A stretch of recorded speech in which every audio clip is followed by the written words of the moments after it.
Alright, guys, I've just finished watching South Africa versus Pakistan, the fourth T20, with Pakistan winning by 3 wickets with one ball remaining, chasing 145.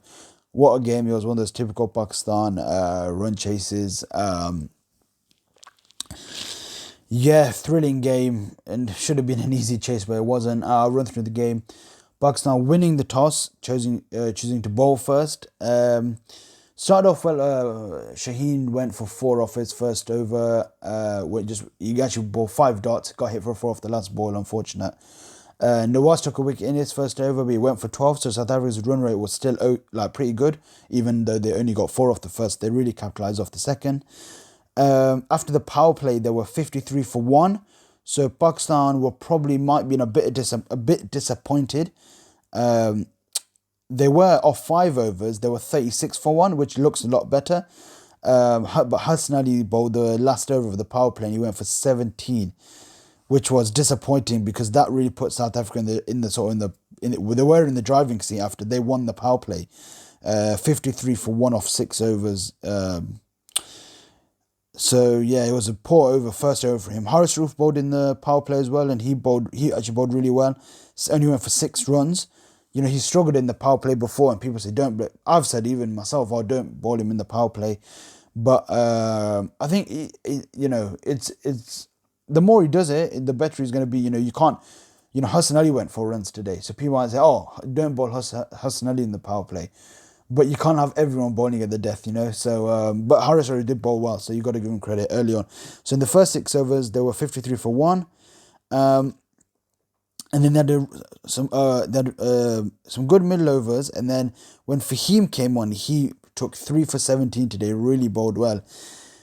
He bowled the ninth over was his first. He went for 4 runs, took a wicket. Second over he bowled, he went for 2 runs. The next over he bowled, he went for 10 runs but took a wicket. And his final over, he went for 5 runs and took a wicket. Was the 15th over. And the really good thing with him was around him, where like for example, like Hassan Ali bowled an over. He was bowling with him at one point. Hassan Ali went for 13 of his second over, and also Nawaz bowled. Before Fahim's first over, before his second over, Nawaz bowled and he went for 10. So there was a bit of pressure at the time. After 10 overs, they were 85 for two. So they were going at 8.5, which obviously in the last game they were playing even quicker, but still they had wickets in hand. They were going well, and for him 3 for 17. I think he's doesn't get enough credit. I think he's really improved, and it's shown over the last 6 months, especially from that New Zealand tour onwards. And if you want to watch just one day cricket, he's taking wickets now as well. He's got a clear plan, and he mentioned in the post-match press interview, because he got man the match. He said that one thing he's been doing or looking at in this game, and maybe one of the things why he's bowling better, is looking at the batsman as late as possible. So looking at meaning obviously looking where his feet's going, that sort of thing. So how you can, obviously before you run in, you've got a ball in your mind that you want to bowl, a length, everything, the type of delivery. But obviously adjusting, looking at what the batsman's doing, adjusting quickly at the end is what you need to do at international level. So yeah, another I do want to also mention, I think all the bowlers really came back. Hassan Ali or Haris Rauf. Hassan Ali, he went for 2 for 29.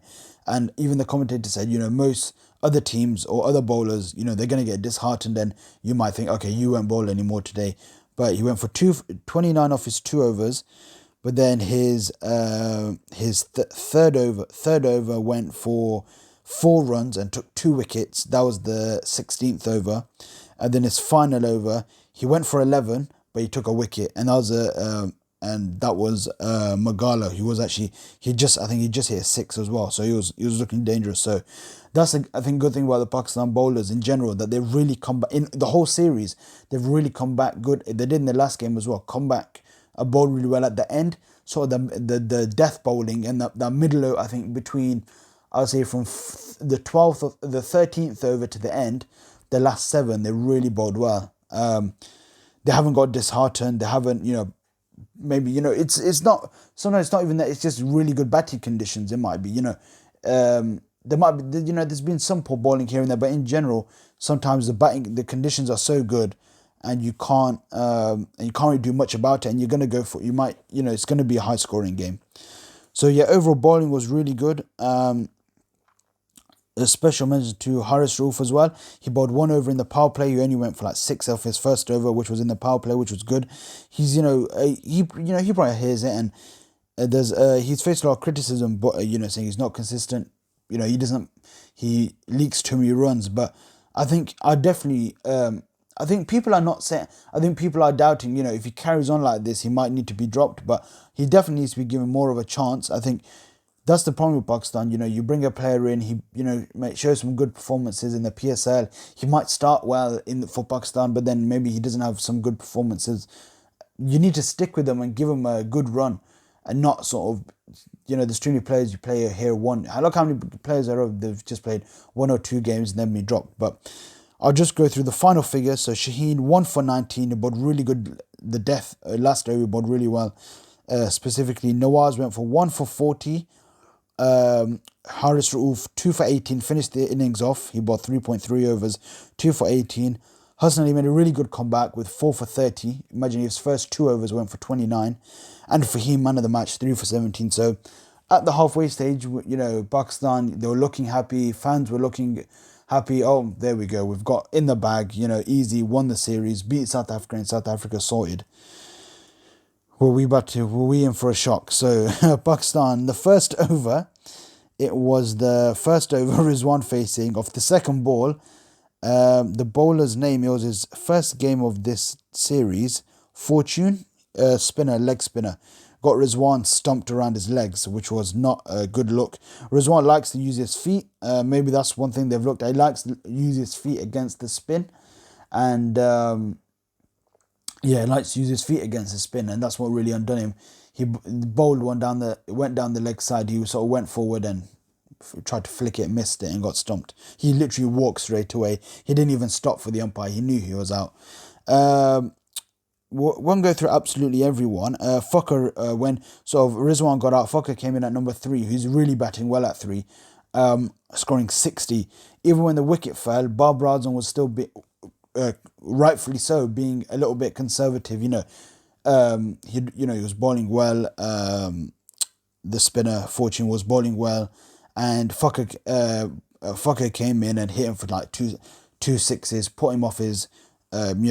He was looking really confident body language, hit him for like 2 sixes, and put the pressure back onto South Africa, which was very key because at that point, if Pakistan lost a couple of wickets, it would be a lot harder to come through. But he batted well. He scored 60 off 34. He did his job, what he was supposed to do. So, very good performance from Fucker. Babar was going well. He scored 24 off 23. At the time, it was comfortable. The run rate wasn't requiring any big hitting, which I think that's one of the best qualities of Babar Azam. He plays required to the situation. So we saw in the last game, the situation required going at 10 and over. So that's what he did. But in this game, it wasn't. But he got a bouncer and he sort of ramped it, tried to get it down to third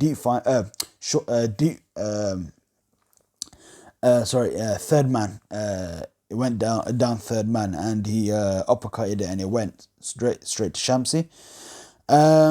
Hafiz poor wasn't. I don't know what happened. All these middle order batsmen I'm going to mention did not read the situation. Hafiz played it was spinning. It was Shamsi was bowling. It was spinning.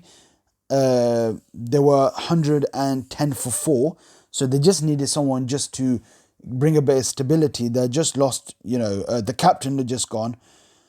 Hafiz scored 10. He went down on one knee and tried to heave one over a deep mid-wicket and got caught on the boundary. Was not required at the time. Shamsi was bowling. The ball was turning. It was gripping. So I don't understand. Surely, there's other bowlers like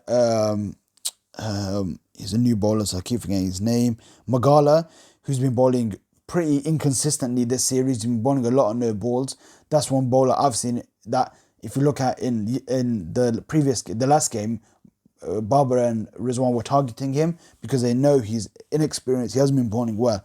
So there were it's not like they've got South Africa. They're not playing their strongest team, which is not Pakistan's fault, but You know, it's not like there were not other bowlers to, you know, go after. So horrendous shot by Hafiz, did not read the situation. And then Heatherly, pretty similar, to be honest. He got a ball down. Palakwai got a ball down sort of the leg side. It was, I think it was a slower ball, and he just sort of played this really weird half-height flick onto the leg side and got caught on the boundary. That was not required. Asif Ali came in, scored 5. Not going to talk about that. Fahim came in. He was there for a while. He was there for 22 minutes, but he only scored 7. He was batting with Nawaz, and when he was in with Nawaz, that was sort of the last sort of partnership. Like, these two need to see at home. Fahim played a bit of a weird shot. Do I blame him? It was getting a bit tight at the end. The pressure was on. He was trying to relieve a bit of pressure, but the real, you know, Mohammad Nawaz, he played 25 off 21. He soaked up pressure at a point. He was playing a few dots. He did swing and miss maybe a couple of times, but when it came to the end, he held his nerve and he hit 6. There was 2. They needed 2 off 2. The last over, it was a bit weird. So the last 2 overs where Nawaz being left-handed, that they literally opened off the leg side. Literally had 4 fielders on the boundary. So I think, in my opinion, they should have really.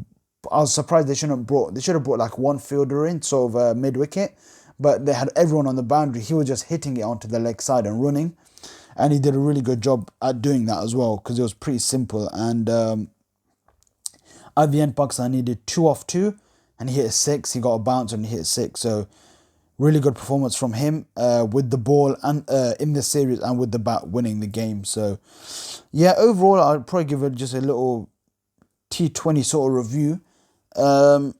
Obviously, it's today's game, not probably the best judge, but you know, if you win by an inch or a mile, a win is a win in my eyes. So it'll go down as a win.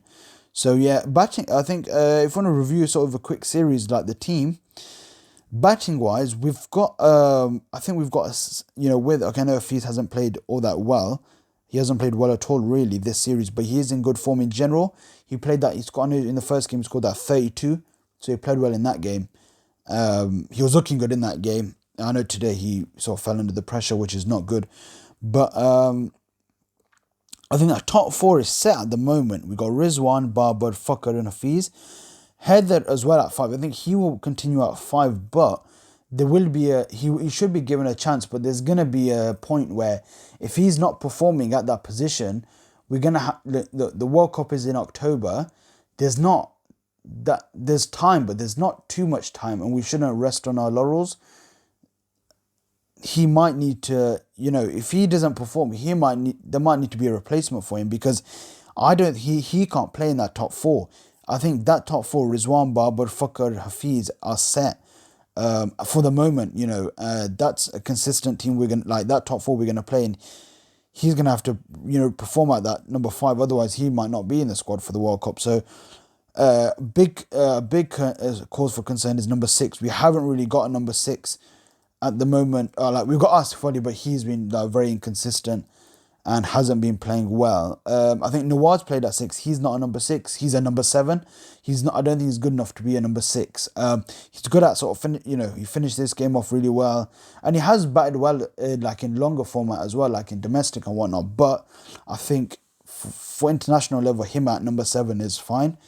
Number 8 he batted at. Sorry, 1, 2, 3, 4, 5, 6, 7, 8. So number 8 is fine. Number 7, number 8. Is what I meant. Yeah, number 7, number 8. But number 6 is a big problem for Pakistan. We need to probably fix it up. But I don't want to make this video too long. So Pakistan winning the game, winning the series, I think it's a big accomplishment. Got to give big credit to Misbah. You know, I'm not. He's, you know, faced a lot of criticism as the coach, as he did as captain. But he's won the ODI series, won the T20 series. And yeah, it was a great series to watch, both series, but especially the T20 series over the last week. Hope you guys enjoyed the video. Make sure you like, comment, and subscribe, and I'll see you in the next video.